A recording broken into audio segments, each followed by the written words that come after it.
Perkenalkan, nama lengkap saya Nurlina Manao, NIM 210406096, Prodi Agroteknologi, dosen penasihat akademik Widasari Bunga SPM SC, tugas ringkasan kimia, dosen pengajar mata kuliah kimia Petronella S. Nenok Ek SPM SI. Ringkasan materi tentang stoikiometrik. Stoikiometrik berasal dari bahasa Yunani yaitu stoikion dan metron. Stoikion yang berarti unsur dan metron yang berarti mengukur. Stoikiometrik adalah bidang kajian dalam ilmu kimia yang menyangkut hubungan kuantitatif antara zat yang terlibat dalam reaksi. Dalam perhitungan kimia memerlukan hukum dasar ilmu kimia antara lain. Yang pertama, hukum kekekalan massa, hukum perbandingan tetap, hukum perbandingan timbal balik, hukum perbandingan berganda, hukum perbandingan Coulomb, hukum perbandingan Avogadro. Beberapa hukum reaksi kimia. Awalnya perkembangan ilmu kimia dimulai dengan proses menemukan hukum menyusun hipotesis dan teori untuk menjelaskan. Adapun teori-teori ilmu kimia yang berlandasi oleh teori atom, teori molekul, teori kinetik, dan teori ion. Yang kedua, lanjutan materi stoikiometrik. B. Massa atom dan massa rumus. 1. Massa atom relatif atau AR merupakan perbandingan antara massa satu atom dengan 1/12 massa satu atom karbon 12. 2. Massa molekul asam satu atom perbandingan antara massa satu molekul senyawa dengan 1/12 massa satu atom 12 massa atom molekul. Relatif atau MR suatu senyawa merupakan penjumlah. Contohnya, jika AR untuk X sama dengan 10 dan Y sama dengan 50, berapa MR senyawa X2Y4? Ditanya MRX2Y4. Jawaban MRX2Y4 sama dengan 2XAR kali X tambah 4AR kali Y sama dengan 2 kali 10 tambah 4 kali 50 sama dengan 220. C. Konsep mol. Mol 1 adalah suatu bilangan kimia yang jumlah atom-atomnya atau molekul-molekulnya sebesar bilangan Avogadro dan senyawa dan massanya MR senyawa. Molekul merupakan satuan untuk memudahkan menghitung jumlah partikel suatu zat. Partikel yang jumlah miliaran disederhanakan dalam bentuk mol. Pengertian mol tidak ada bedanya dengan satuan lusin untuk jumlah barang lain, untuk jumlah barang, dan rim untuk satuan lembaran kertas. Hanya saja mol khususnya digunakan untuk menghitung jumlah partikel. Pertemuan ketiga, materi tentang struktur dan atom sistem unsur periodik. Perubahan reaksi kimia yang terjadi di dalam merupakan bagian penting dalam mempelajari ilmu kimia. Yang kedua, kimia merupakan satuan reaksi kimia yang berlangsung, maka terjadi interaksi antara atom dari zat yang bereaksi. Jika atom tersusun dari inti yang dikelilingi oleh elektron-elektronnya, maka interaksi antar atom dapat dipandang merupakan kotak bagian luar saja atau elektronnya dan intinya tetap tidak berubah. A. Partikel dasar. Struktur atom menggambarkan bagian partikel-partikel dasar yang tersusun dalam atom. Partikel dasar penyusunan atom adalah proton, neutron, dan elektron. Proton dan neutron berada dalam elektron yang bergerak mengelilingi inti. Elektron diawali dengan pembuatan sinar tabung katoda atau penentuan muatan atau massa elektron. Proton mengamati bahwa bagian dalam tabungan sinar katoda yang dilubangi terjadi karena sinar melalui lubang katoda. Karena sinar itu disebut sinar.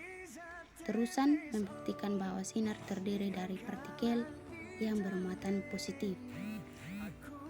Neutron bahwa kemungkinan besar dalam inti atom terhadap partikel dasar yang tidak bermuatan akan tetap karena sifatnya netral ini sukar dideteksi.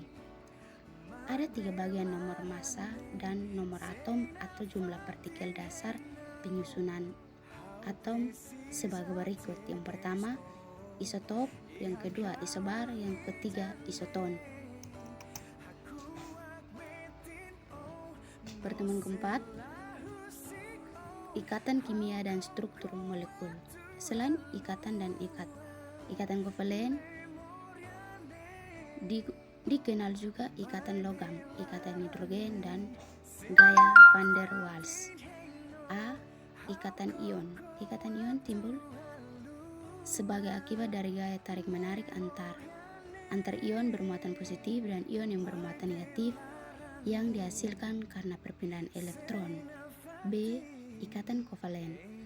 Pada senyawa-senyawa misalnya H2, HCI, HC, HGC1, HGCI2 dan sebagai tidak terjadi perpindahan elektron dari atom satu ke atom yang lain, sehingga ikatan pada senyawa-senyawa ini jelas juga bukan ikatan ion. C. Simbol atau lambang Lewis. Simbol Lewis dapat digunakan untuk menggambarkan ikatan kimia antara rumus kimia atau formula yang kita tulis menggunakan simbol Lewis disebut struktur Lewis atau formula yang sangat berguna untuk ikatan kovalen. Tetapi formula dapat digunakan pada diagram yang terjadi bila atom bergabung membentuk senyawa ion. D. Teori ikatan. Pada penggabungan ini salah satunya mempunyai energi terendah disebut molekul ikatan atau bonding. Yang lainnya orbital molekul anti ikatan atau anti bonding. Yang kelima, ikatan logam, ikatan hidrogen dan ikatan intermolekul. Yang pertama, ikatan logam. Sebagai besar dari unsur-unsur adalah ikatan hidrogen. Ikatan sebuah senyawa biasanya dipengaruhi oleh adanya perbedaan keelektromagnetifan antara atom yang berhubungan dengan bentuk molekul. Gaya intermolekul. Unsur-unsur molekul dan gas mulai melalui perbandingan dapat mencari kemudian menjadi padatan. Kepolaran ikatan. Pada molekul yang terdiri atas dua atom yang berlainan, daya tarik kedua atom terhadap elektron tidak sama besar, sehingga elektron-elektron ikatan akan bergeser ke atom-atom yang lebih elektronegatif.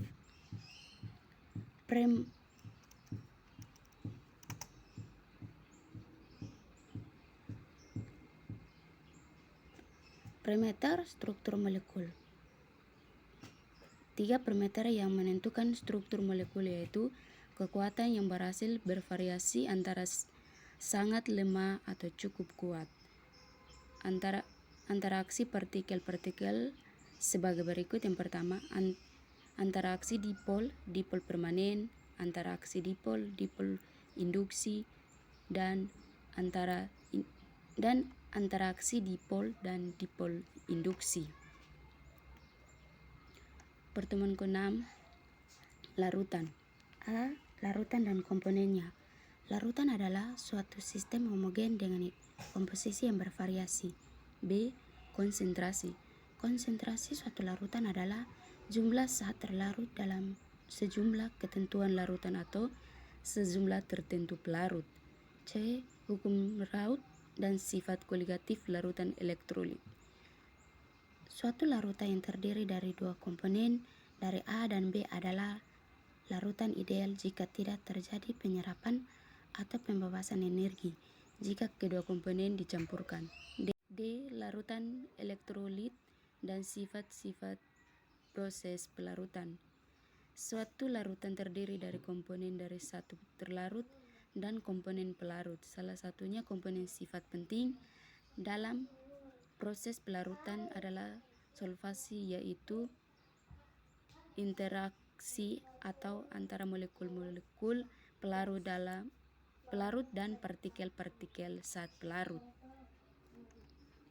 Pertemuan 7, teori asam basa. Teori asam basa secara umum, asam adalah cairan berasa asam dan dapat memerahkan kertas lakmus biru, sedangkan basa adalah cairan berasa pahit dan dapat membirukan kertas lakmus biru. Teori asam basa menurut para ahli, yang pertama teori Arrhenius, teori kedua teori Bronsted-Lowry, yang ketiga Arrhenius. Terima kasih.